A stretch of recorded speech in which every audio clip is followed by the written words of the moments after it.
अरे तो लड़कीला नहीं जानस 72 जाली नहीं जाना रे। ये लड़की के तो महान नस्ल जाना था रे।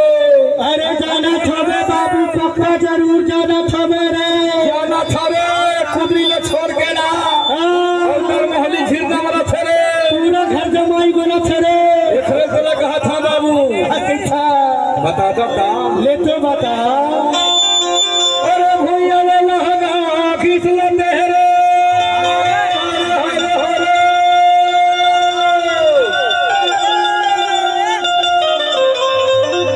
जैसे उतरे से न परी हाय हाय हाय हाय गुलाबी नहाने दूसरी घंटा बना के हाय हाय गुलाबी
सुन सुन सुन सुन सुन।